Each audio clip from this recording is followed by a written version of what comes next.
the last story. It's a good one. Let's go out with a bang. Advice for fathers. I'm going to have a sip first, y'all. Wet that whistle. Advice for fathers. Hi, all. Here is a newly... Okay, he can't write well, but... Hi, all. Here is a newly dad sharing something... I'm tired of editing these people's posts. I like just reading them all confusing and chaotic the way they are. Hi, all. Here is a newly dad sharing something that will make your new parents' lives a lot easier, and this is for fathers mainly. Other than being the invisible helper that helps burp baby, wash clothes, etc., while your wife is resting/feeding/soothing the baby, the most important thing a father's job is to deflect all the annoying family members and their stupid ass requests. Both of your mothers are likely annoying as F, especially if it's their first grandkid. They will have a million weird ass traditional old school way of doing things like feeding baby water. I don't even know what that means. Or dumb S word. This guy's cursing a lot. I'm trying to keep this clean. Dumb-ish like that. We used to say ish when I was a kid. Ish. Because that's what they said on the radio. That's when they edited it. They will want to see baby 24/7. They will unknowingly make hurtful remarks to your wife like, oh, I think baby not getting enough milk. I think baby not getting enough milk. Okay. While it seems innocent, remember your wife's hormone is through the roof first few weeks. That one hormone. One hormone. Going crazy. Our job is to shut those shit down as soon as they happen. What is wrong with this people? Or about to happen. Man, this is great. I mean, our education system is something else, y'all. Yeah, that's another podcast. Send a text to both your families. Let them know the boundaries. Intercept their visit and don't give in. Shut them down if they start to complain. I know sometimes standing up to our parents or in-laws are scary, but we, the fathers, need to grow a spine and defend our wives. Yeah.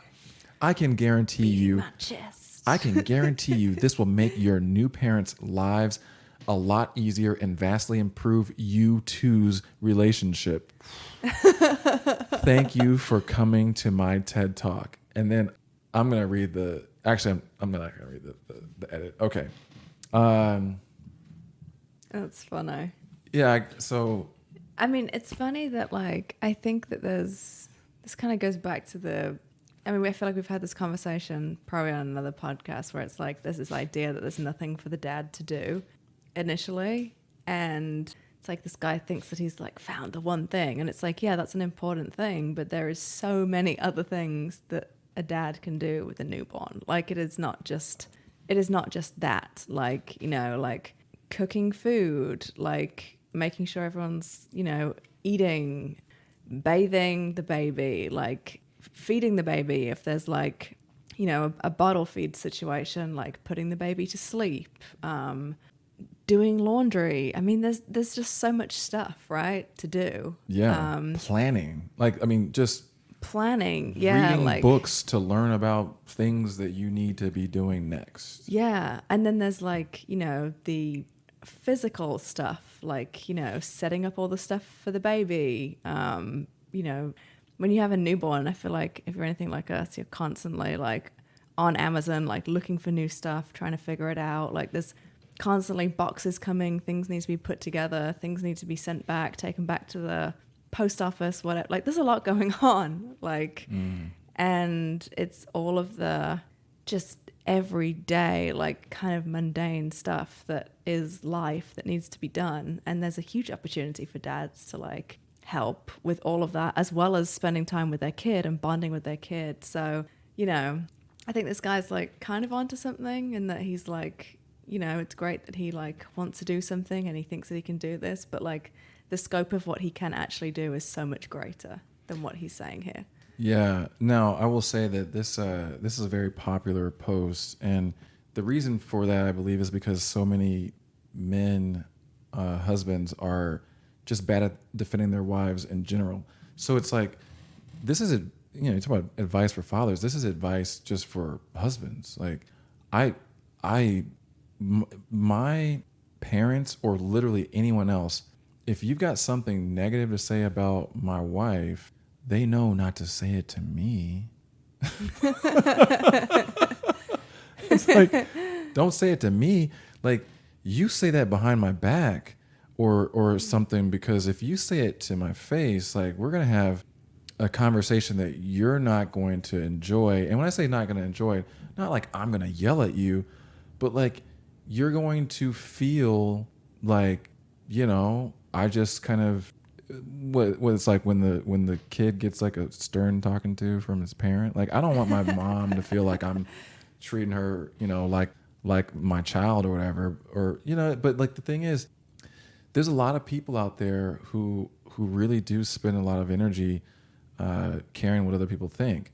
I know a lot of people who, they meet a girl or they're about to get married and it's like, what do you think about her? Like, what do you think? I think she could be the one. Like, what do you think? You know how many times I've asked someone what do they think about someone I'm with? 0. Because I don't care.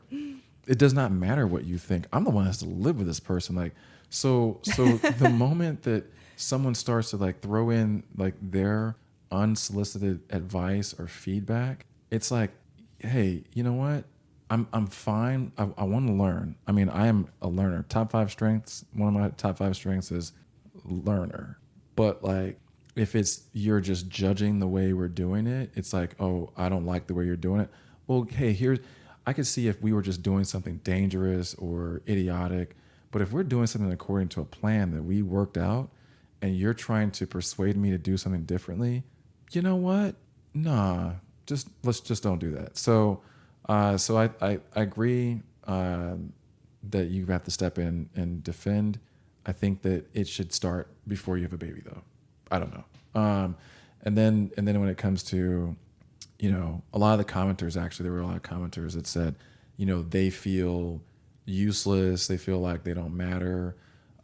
So I think it's interesting because, we've talked about how a lot of guys will tell other guys, well, it doesn't really matter. Like the first few years, like you're not really super relevant. But when I heard people talk about it, it was more along the lines of like, oh, you get to like, not have to work as much on the parenting thing. But there are also guys out there, apparently, I didn't realize this, who feel left out a bit. And yeah, you don't have to feel left out. You can be more involved. And as we've found out from another story in one of our other episodes, sometimes, which I will link to, because that's what I'm supposed to do. Oh. I'm supposed to link to that video. Some advanced podcasting there, Yeah, guys. I will link to this. There was a woman who like literally would not let her husband soothe their baby. Yeah. Baby falls down, he's crying, and it's like, nope, I'm gonna be his center of the universe when it comes to safety. And it's like, first of all, you have it backwards. Your husband hopefully is like the start of the safety, right? Because as protector. Yeah, I mean, and I know like a lot of women are like, oh, I don't need a protector, but as we found out in the last episode, Are you gonna link to it?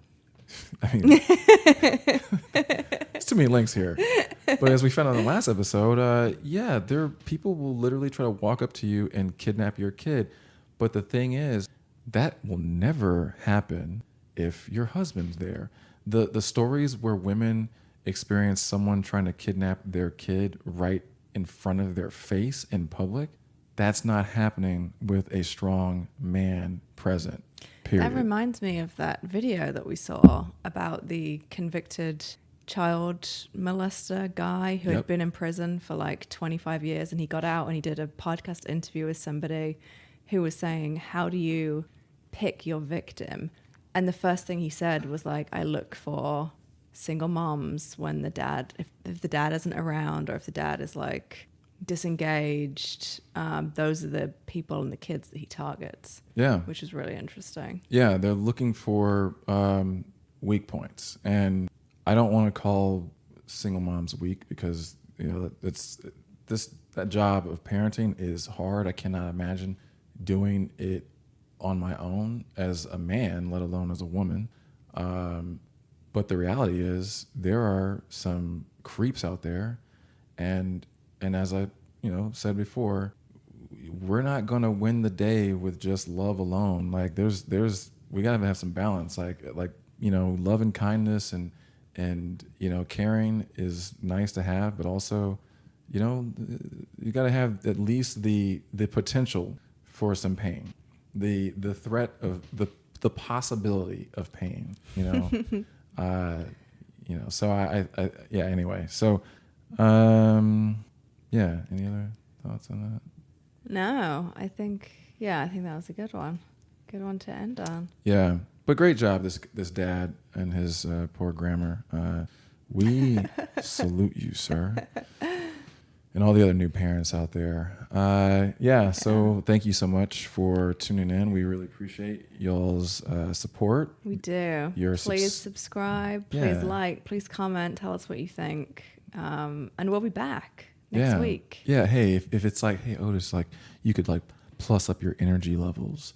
Or, no, I'm just talking. I wouldn't know what you were going to say about me. I don't know. Yeah, I can't be anything other than myself.